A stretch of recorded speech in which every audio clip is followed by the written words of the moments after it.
Ya desde la antigüedad se sabía que muchas de las sustancias, muchos de los microorganismos a veces no podían atravesar el encéfalo.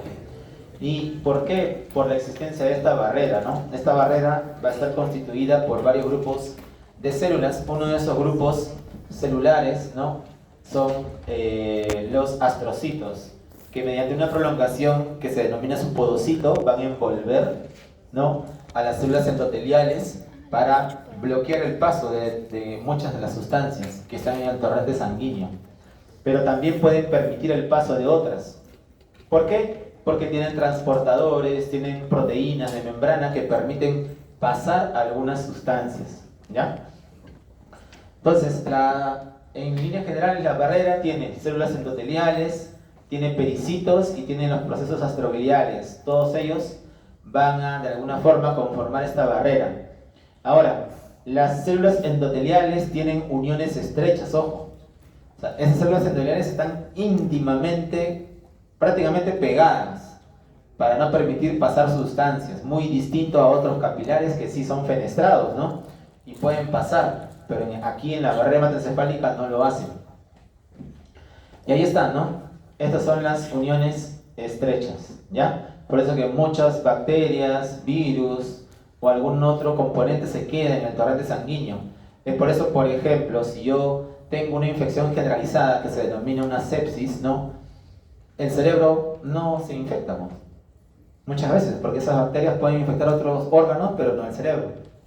Cuando también hay bacterias que sí, pues, ¿no?, atraviesan las barreras y pueden generar infecciones. Miren las uniones estrechas. Esta es una unión estrecha, ¿no? Miren qué bonito gráfico. Ahí están todas las proteínas. Ojo, tienen que aprendérselas, ¿ah? No, mentira. Se estresan algunos. No, eso es solo para que sepan, pues, que existe, ¿no? Que no solo es conocer que se denomina una unión estrecha, sino ahí en esa unión estrecha tienes un montón de proteínas mezcladas, ¿no?, que van a permitir esta unión tan adherente. Y por ahí están los pericitos y ahí están los astrocitos, ¿sí? Es un corte bien bacano, ¿no? Justo su comida, centro comida para todos. Las funciones de la barrera hematoencefálica, ¿no?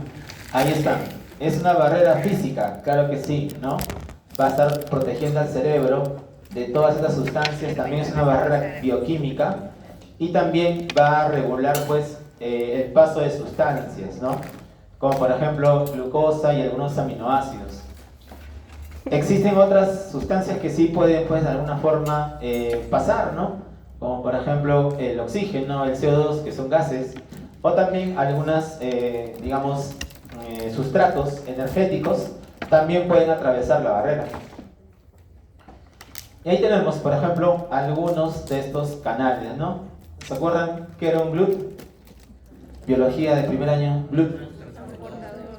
¿Es un transportador de qué? De glucosa, ¿no? ¿Es qué tipo de transporte? ¿Pasivo o activo? Transporte pasivo, ¿no? Es transporte pasivo, pues, ¿no? O activo. ¿Qué no se acuerdan? Es pasivo, es. ¿Ya? Y aquí también tienes, por ejemplo, canales, ATPasas, algunos que permiten el paso de algunos mediadores tipo L-Dopa, por ejemplo, que es un precursor de la dopamina, de la noradrenalina. Pero como todo en la vida, también tiene que pasar agua, pues, ¿no? ¿Sí? Pregunta, ¿el agua es importante en todo el sistema? Claro que sí, más aún en el cerebro. Y en el cerebro tenemos una cantidad grande de acuaporinas, por mencionar algunas, la acuaporina 1, acuaporina 3, acuaporina 4, acuaporina 13, ya están metidas ahí. Aquí les han graficado dos de ellas, la acuaporina 1 y la acuaporina 4, ¿sí? Esta acuaporina 4 está metida en algunas enfermedades desminimizantes del sistema nervioso, como por ejemplo la neuromielitis óptica. En algún momento verán cuando lleguen a quinto año, ahí les hablarán de estas enfermedades. El transporte se va a producir, ya eso creo que tú lo sabes, ¿no? Transporte pasivo, activo, ¿no? Ya sea también transicitosis, ¿no? Fagocitosis, o también pueden atravesar a través o entre dos células, ¿no? Así como hay una barrera hematoencefálica, también hay una barrera entre el líquido cefalorraquídeo y la sangre. ¿Dónde se produce eso? En los plexos coroideos. Ahí solo está dividido sangre y líquido cefalorraquídeo. Entonces ahí también existen algunas células que van a permitir solo el paso de determinadas sustancias. Como por ejemplo aquí, ¿no? Este es un plexo coroideo y miren cómo va a atravesar el sodio, el cloro, algunas otras vitaminas, ¿no? Del complejo B y van a pasar al cerebro. Y ahí están las dos barreras, tanto la barrera hematoencefálica como la barrera sangre líquido cefalorraquídeo, ¿no? Ahí están, interaccionando. Algunas diferencias, ¿no? ¿Cuál creen que va a tener cuál va a ser más impermeable? La barrera hematoencefálica, ¿ya? Siempre es la más impermeable, ¿no? En cambio, las células que vamos a formar aquí tienen fenestraciones, ¿no? Es un endotelio fenestrado. Es por eso que va a permitir el paso también de otras sustancias, ¿no? Por este endotelio fenestrado. Y como les dije, así como tenemos la barrera hematoencefálica, hay sitios del encéfalo que no tienen barrera. ¿Por qué no tienen barrera? Es la pregunta, ¿no? ¿Cuál sería la respuesta? La respuesta es que el cerebro necesita darse cuenta de cómo está la osmolaridad de la sangre. Porque el cerebro también regula tu osmolaridad. ¿Te has percatado, por ejemplo, que cuando estás en una zona muy calurosa, empiezas a sudar y empiezas a, ¿qué cosa? A beber más líquidos, ¿y qué más? Y a orinar poco, ¿no? Pasa lo contrario, cuando estás en lugares donde existe más frío, orinas más y más diluido, ¿no? Es lo que te pasa ahora, ¿no te has dado cuenta que en el frío orinas más veces y es más blanquita tu orina? Y cuando estás en el calor, se vuelve más oscura, ¿no? Está más concentrada. Ya, eso es regulado en algunas estructuras, sobre todo el hipotálamo. Y es por eso que aquí te presento algunas regiones del encéfalo que no tienen barrera. La eminencia media, el órgano subcortical, el órgano vasculoso, estos dos sobre todo tienen estos osmorreceptores, ¿ya? Para poder percibir los cambios de la osmolaridad. Los demás también tienen algunas otras funciones, como el área postrema, ¿no? Que es la zona del gatillo, quimiorreceptor. También tenemos, por ejemplo, la eminencia media hipotalámica, ¿no? Donde van a pasar o donde se va a conectar todas las neuronas liberadoras del hipotálamo hacia las células de la hipófisis. Y ahí están algunas de estas áreas que no tienen barrera hematoencefálica. Ahí está. Muy bien, hablemos del líquido cefalorraquídeo. El líquido cefalorraquídeo, ¿qué función tiene? Es una función mecánica. ¿Por qué? Porque va a amortiguar cada uno de los golpes que has recibido, ¿no? De repente le preguntas a tu mamá, mamá, yo alguna vez me caí de la cama, y te va a decir, sí, hijito, varias veces, ¿no? Mamá, yo alguna vez me caí del sub y baja, todos los días, hijito, me va a decir, ¿no? Entonces pregunta, ¿por qué los golpes no han generado tantas secuelas en ti? Si has caído hasta de más de 1 metro de repente, ¿no? Por ahí de repente también te caíste de las escaleras, ¿no? Rodaste. De niño te han pasado un montón de cosas, pero estás aquí, ¿no? Estudiando medicina todavía. Pregunta, ¿por qué pasa eso? Por el líquido, pues. El líquido amortigua todos esos golpes de la vida, ¿no? ¿Ya? ¿Qué más? También sirve para homeostasis, ¿no? ¿Por qué? Porque ahí vamos a tener amortiguadores, como, a ver, ¿qué amortiguador conoces? Hay una palabra que no te gusta mucho, bicarbonato, ¿no? El bicarbonato es un amortiguador, ¿sí? También tenemos, por ejemplo, que va a servir como suministro de nutrientes para las células gliales. ¿Te acuerdas que las células gliales tienen una función importante, ¿no? Sin células gliales no existirían las neuronas, pues, porque ellas reparan, ellas nutren, forman la mielina, ¿no? Y muchas veces fagocitan, ¿no? A todas las bacterias o proteínas que ingresan al cerebro. Y también tiene una función metabólica, ¿no? Porque va a eliminar muchos de esos sustancias que se generan en el metabolismo. Recuerda que en el cerebro no hay linfáticos, lo que hay es sistema linfático con G, linfático, ¿ya? También va a transportar hormonas, ¿no? Algunas prostaglandinas, por eso también está involucrado en la regulación del sueño y vigilia, y también sirve para administrar sustancias que tienen de alguna forma una implicancia en el tratamiento de algunos cánceres, ¿no? Sobre todo los cánceres hematopoyéticos. Muchos de ellos son tratados con fármacos, se llama intratecales, ¿no? Ponen una aguja ahí en el espacio subaracnoideo y por ahí te meten el fármaco, ¿ya? Y también sirve pues, para diagnosticar, ¿no? Anatomía un poco rápido, lo vamos a pasar.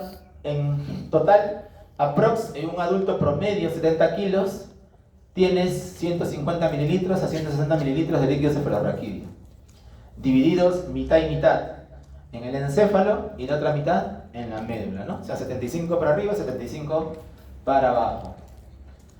El líquido cefalorraquídeo pues va a estar en el espacio subaracnoideo, pero del espacio subaracnoideo se va a poder absorber ¿dónde? En esta estructura que se denomina los corpúsculos de Pacchioni, ¿no? O granulaciones subaracnoideas. Y ahí están esos arbolitos. Estas granulaciones subaracnoideas son más frecuentes ¿dónde? En el seno longitudinal superior. Ahí se va a reabsorber el líquido. Y ya tú recordarás que de los senos, ¿a dónde pasa todo? A la yugular, pues, y de ahí va al corazón, ¿no? Por eso que el líquido cefalorraquídeo se drena de esa manera, hacia los senos y luego hacia las venas. Ya esto es anatomía, inervación de las meninges, ¿no? Acuérdate, el quinto y el vago, ¿ya? El vago y también las raíces de las primeras cervicales. La irrigación viene de la carótida, tanto de los dos grupos, interna y externa, y de las vertebrales, ¿ya? Y la parte venosa es a través de los senos, ¿no? Ya sabes que se absorbe ¿dónde? En las granulaciones aracnoideas, el líquido cefalorraquídeo. Es muy importante la formación, y te lo explico en una lámina por acá. Ahí está, mira. Para formar el líquido cefalorraquídeo necesitas en el plexo coroideo de los ventrículos laterales, tercer ventrículo, cuarto ventrículo, se va a formar el líquido cefalorraquídeo. Pero no todo viene de este, digamos, de este ultrafiltrado, sino también parte viene del líquido intersticial. En un menor porcentaje, pero también viene de ahí, más o menos 10 a 20% es del líquido intersticial, es poquito, pero también colabora con la formación del líquido cefalorraquídeo. Ahí están los plexos coroideos de los ventrículos laterales del tercer ventrículo. ¿Cómo se llama este agujero que comunica los ventrículos laterales con el tercero? ¿Agujero de? Monro, ¿no? Monro. Algunos me miran. Ya bueno. Aquí tienes, por ejemplo, las aquaporinas, ¿no? Que se encuentran justo ahí en la formación del líquido cefalorraquídeo. Está la aquaporina número 1, ¿ya? Está justo en las células endoteliales para permitir el paso del agua. Se forma pues mediante un ultrafiltrado, pero ahora el flujo del líquido cefalorraquídeo se da por estos cilios que tienen, ¿no? Estos cilios van empujando el líquido en un solo trayecto. También la respiración, también por ejemplo el hecho del aumento de la frecuencia respiratoria ayuda a impulsar el líquido. ¿Cómo circula? Aquí te lo explico. Como te dije, empezaban a formarse en los ventrículos laterales. Por el agujero de Monro pasan al tercer ventrículo. Del tercer ventrículo, por el acueducto de Silvio, pasan al cuarto.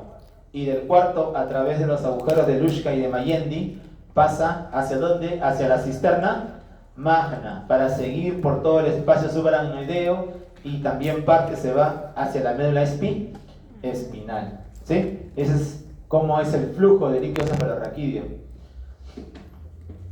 El drenaje y la absorción, ya te lo mencioné hace un momento, los corpúsculos de Pacchioni o granulaciones subaracnoideas. Y ahí están.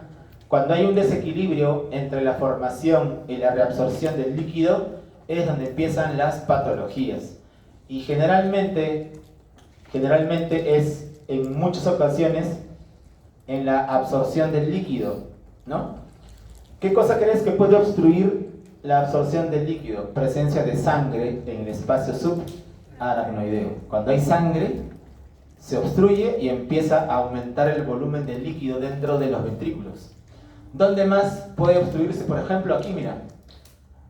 El acueducto de Silvio es bien chiquito, ¿sí o no? ¿Has visto mesencéfalo en anatomía? ¿No? El acueducto era un puntito, ¿sí o no? Entraba un alfiler a la justa. Ya, pues imagínate que crezca un tumor o que tengas un sangrado, algo que obstruye el acueducto de Silvio, entonces el líquido se va a almacenar desde ahí hacia arriba, pues generando hidrocefalia, porque va a seguir produciéndose, pero no se va a poder reabsorber. Muy bien, y ahí está. Entonces eso ya lo sabías, pero algo importante, el recambio, la tasa de producción. No pienses que son tres datos diferentes, ¿eh? Es lo mismo, solo que está convertido.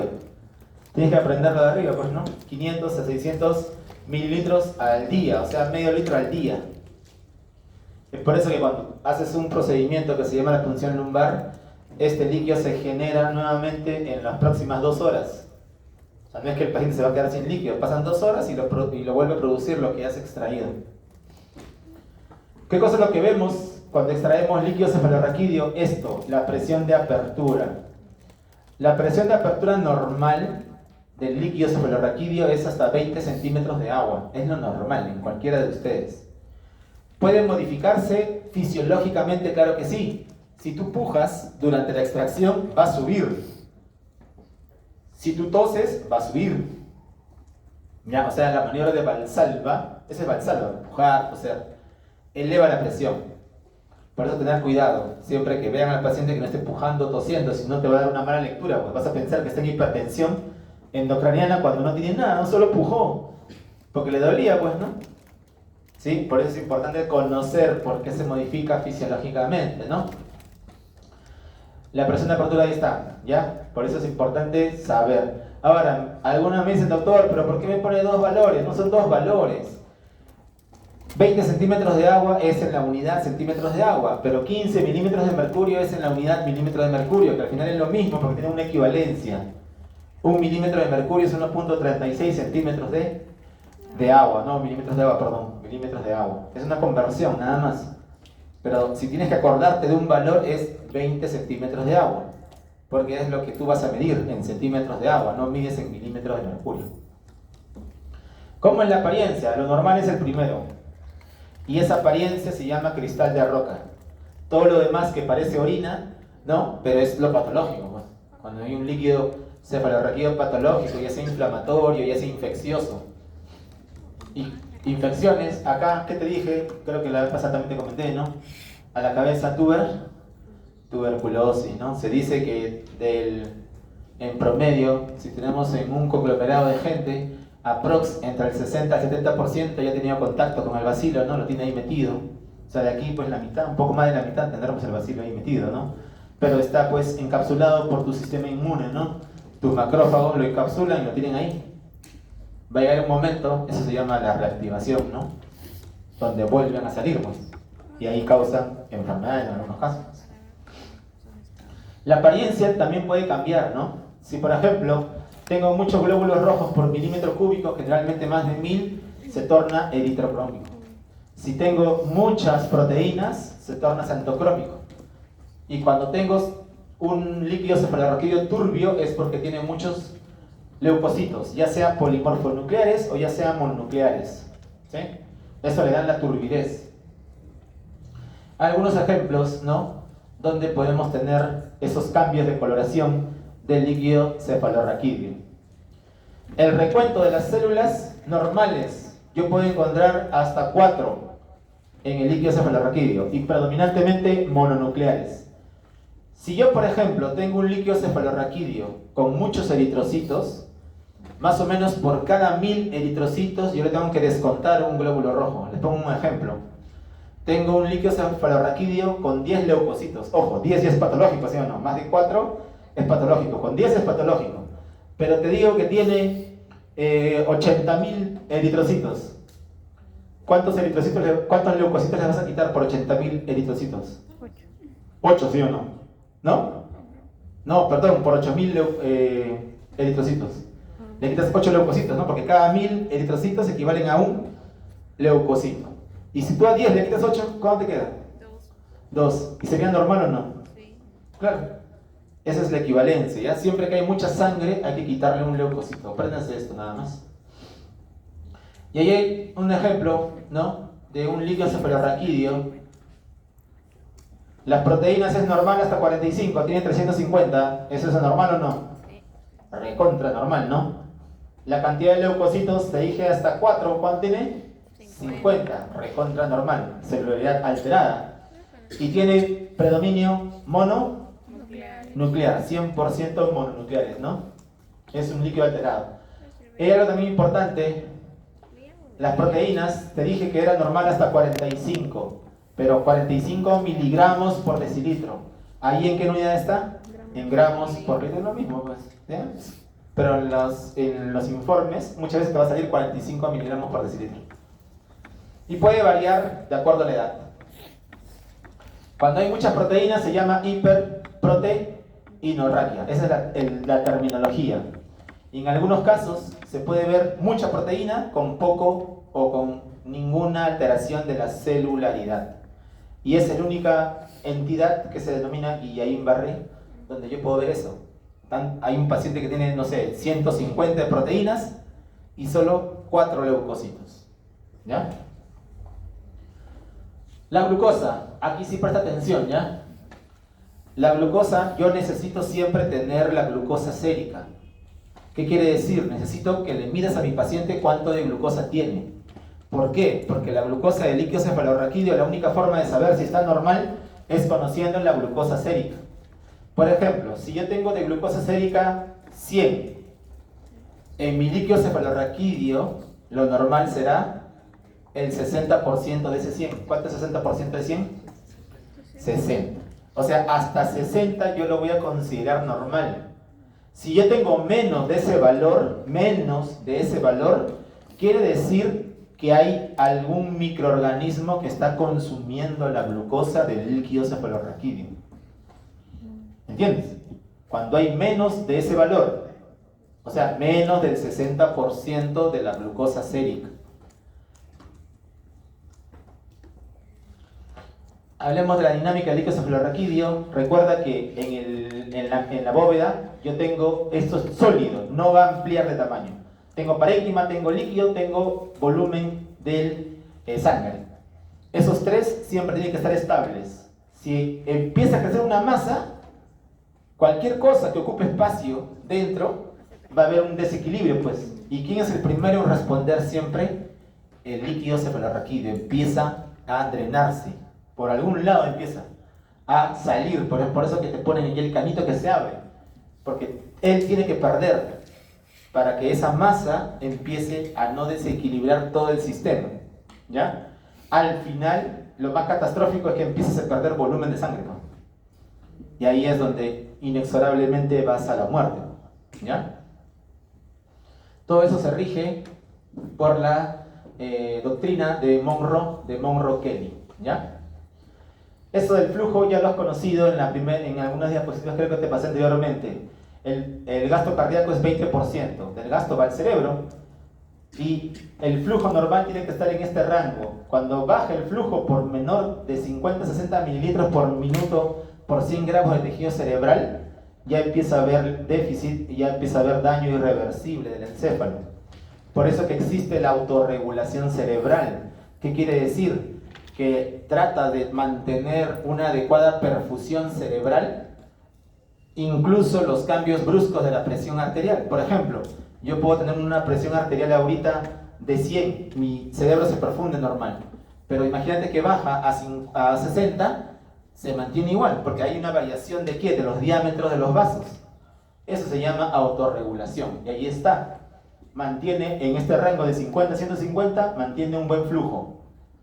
Cuando cambia de ese rango ya empieza la alteración. Lo mismo pasa con la presión del CO2. Cuando hay una buena presión del CO2 o una disminución de la presión de CO2 va a haber cambios en los vasos. Por eso que cuando existe mucho CO2 empieza a aumentar el flujo sanguíneo para barrer el CO2, ¿ya? Por eso también que te duele la cabeza en la altura, ¿no? En la altura te has dado cuenta que empiezas a tener mucho dolor, es porque empieza a ocupar espacio, porque hay mucha vasodilatación.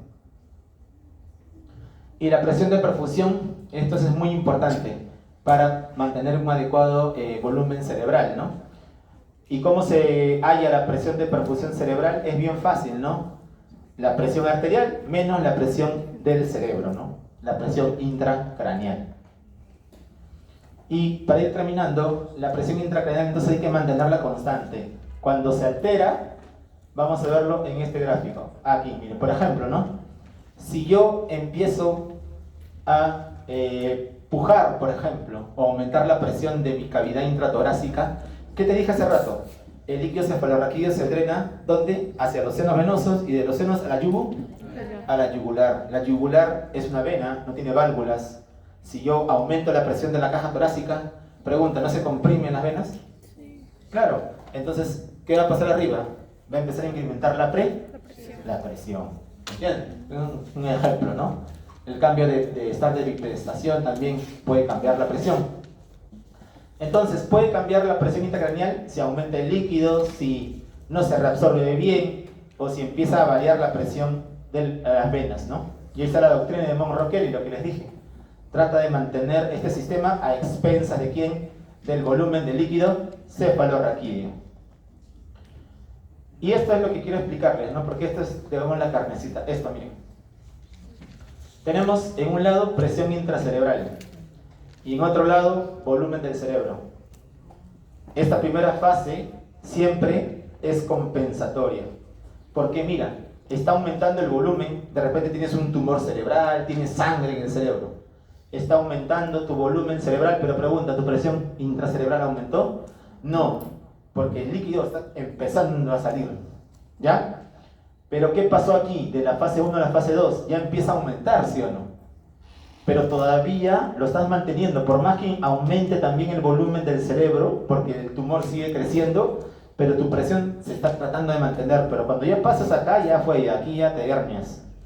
Se produce la herniación cerebral, ¿no? Por aumento de la presión intracerebral por encima de 20. ¿Por qué acá dice 22? Porque eso es para los obesos, ¿no? Cuando los pacientes son obesos se considera un poquito más la presión.